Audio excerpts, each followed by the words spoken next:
Hello everyone, welcome to job study. আজকের ক্লাসটি সম্পূর্ণ অ্যাপ্রোপ্রিয়েট প্রিপোজিশনের উপরে, যেটি বা যে প্রিপোজিশনগুলো আগামী পরীক্ষার ক্ষেত্রে স্টেট ও সেন্ট্রাল গভর্নমেন্টের প্রতিটা পরীক্ষার ক্ষেত্রে গুরুত্বপূর্ণ। চলো লক্ষ্য করা যাক। দেখো, প্রথমে আছে Peter is addicted dash gambling. তো এখানে সঠিক উত্তর হবে টু। অপশান নাম্বার সি হলো রাইট অ্যান্সার। অ্যাডিক্টেড টু এর অর্থ কী? অ্যাডিক্টেড টু এর অর্থ হলো মন্দ কাজে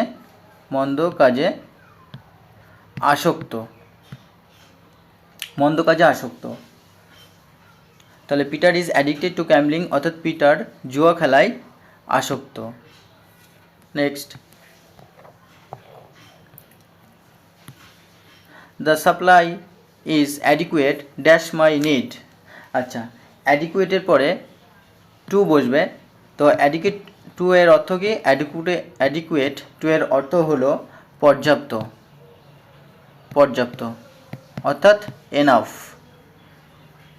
তো the supply is adequate to my need, অর্থাৎ এই যে যোগান সেটা পর্যাপ্ত বা যথেষ্ট পরিমাণে আমার প্রয়োজনের। Next,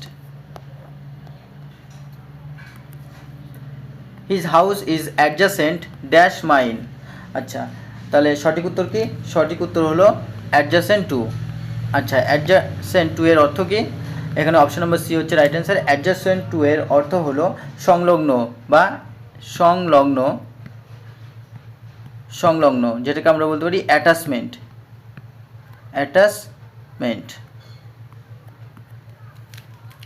his house is adjacent to mine, তার বাড়িটি আমার বাড়ির কাছেই সংলগ্ন বা কাছাকাছি। Next, I am accustomed dash hard work. আচ্ছা দেখো, এখানে সঠিক উত্তর হবে অপশান নাম্বার সি টু। তো অ্যাকাস্টম টু এর অর্থ কি?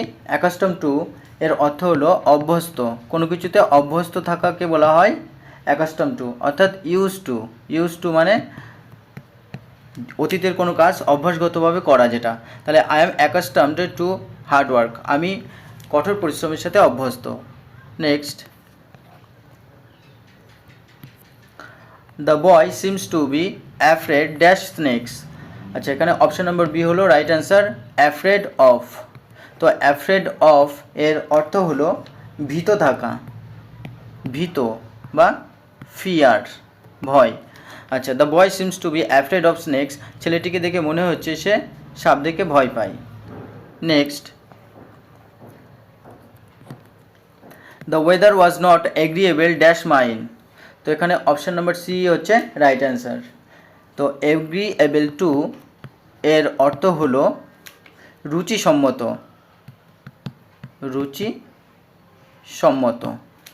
অর্থাৎ চয়েসেবল।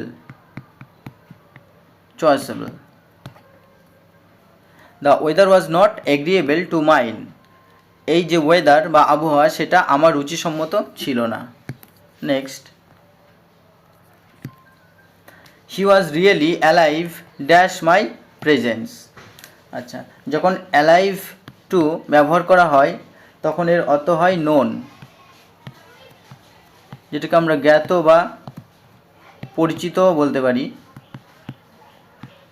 তাহলে he was really alive to my presence, option number C, সে ছিল সত্যি আমার উপস্থিতিতে বা আমার কাছে পরিচিত বা জ্ঞাত।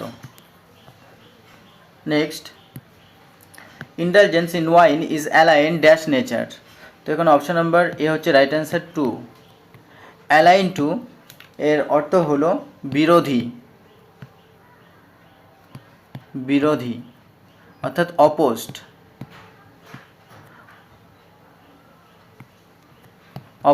বিরোধী। ইন্টেলিজেন্স ইন ওয়াইন অর্থাৎ ওয়াইনের প্রতি বা মদের প্রতি আনুকূল্য is align to my nature, আমার প্রকৃতির বা অ্যালাইন টু মাই নেচার, আমার প্রকৃতির বিরুদ্ধ। Next, I was alarmed dash is forceful entry. আচ্ছা দেখো, অ্যালার্মড অ্যাট হচ্ছে রাইট অ্যান্সার হবে অপশন নম্বর বি। তো অ্যালার্মড অ্যাটের অর্থ কি? অ্যাফ্রেড অফ, অর্থাৎ ভীত থাকা বা সন্ত্রস্ত থাকা।